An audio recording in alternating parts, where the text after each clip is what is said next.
Hello everyone, welcome back to Divya కుక్లో channel. ఈరోజు fish గిల్స్తో మనము కర్రీ ఎలా చేసుకోవాలో తెలుసుకుందాం. ముందుగా కొంచెం ఆయిల్ పోసి ఆనియన్స్ వేయించుకోవాలి. అలా ఆనియన్స్ వేగిన తర్వాత పొడుగుగా కట్ చేసిన ఒక 2 టమాటోస్ని వేసి ఇలా వేయించుకోవాలి. అలా వేగుతున్నప్పుడు మనకు కనీసం ఒక 10 మినిట్స్ పడుతుంది. ఇప్పుడు ఇందులో కింగ్ చిల్లీస్ని యాడ్ చేసుకోవాలి. ఇవి చాలా ఘాటుగా ఉంటాయి, సో మనం నార్మల్ చిల్లీస్ని కానీ లేదా కారంని కానీ యాడ్ చేసుకోవచ్చు. ఇప్పుడు ఇందులోకి ఒక ఫుల్ ఆలుని మనము బాయిల్ చేసి అయినా తీసుకోవచ్చు, బాయిల్ చేయకుండా అయినా చిన్న చిన్న పీసెస్గా కట్ చేసుకోవచ్చు. అలా వేసి యాడ్ చేసుకోవాలి. ఇలా కనీసం ఒక 10 నిమిషాలు ఉడకనివ్వాలి. ఇప్పుడు ఇందులో వేయించుకున్నటువంటి రెడ్ చిల్లీస్ని బయటకు తీసి క్రంచీగా దంచుకోవాలి.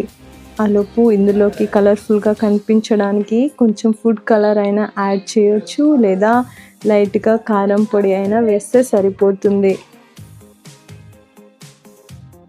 తర్వాత ఒక 15 నిమిషాలు ఉడకనిచ్చిన తర్వాత ఇందులో మనం క్లీన్ చేసి పెట్టుకున్నటువంటి ఫిష్ గిల్స్ అండ్ ఇంటెస్టైన్ వేసి కలుపుకోవాలి. వాటిని మనం చిన్న చిన్న ముక్కలుగా కట్ చేసుకొని పెట్టుకోవాలి. ఇది గుర్తుంచుకోండి. ఇప్పుడు ఈ కర్రీలోకి యాడ్ చేసుకోవాలి వాటిని అన్నిటినీ. ఇలా కనీసం ఒక 10-15 నిమిషాలు మీడియం ఫ్లేమ్ మీద వేగనివ్వాలి. అవి మొత్తం ఉడికేంత వరకు వెయిట్ చేయాలి.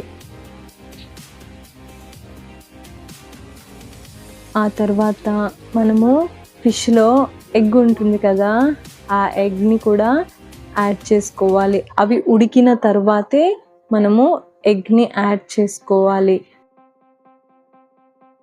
ఇలా ఉడకనివ్వాలి కాసేపు. మరొకసారి మనము కలుపుకోవాలి. ఇలా వెంటనే కలిపేస్తే ఎగ్స్ యొక్క గుడ్లన్నీ పగిలిపోతాయి అన్న విషయం గుర్తుపెట్టుకోండి. కొంచెం పెద్ద సైజ్ కావాలంటే వాటిని కదపకుండా మనము యాడ్ చేసుకోవాలి, లేదా వేరొక బౌల్లో వాటిని ఫ్రై చేసుకొనైనా ఇందులో యాడ్ చేసుకోవచ్చు. నేనైతే మొత్తం వేసేసాను. ఇలా ఒక 10 నిమిషాలు ఉడికినిచ్చిన తర్వాత ఇందాక తీసినటువంటి కింగ్ చిల్లీని ఇందులోకి యాడ్ చేసుకోవాలి.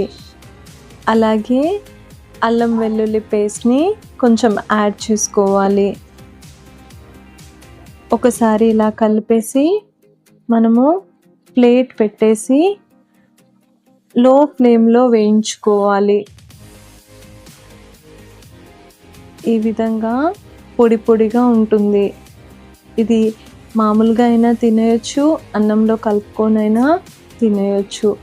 సో ఎంతో టేస్టీగా మనకు కర్రీ అనేది రెడీ అయిపోతుంది. ఇది నార్త్ సైడ్ ఎక్కువగా చేస్తారు. మా ఫ్రెండ్ నేర్పించింది. So thank you for watching my video. For more videos subscribe to my channel.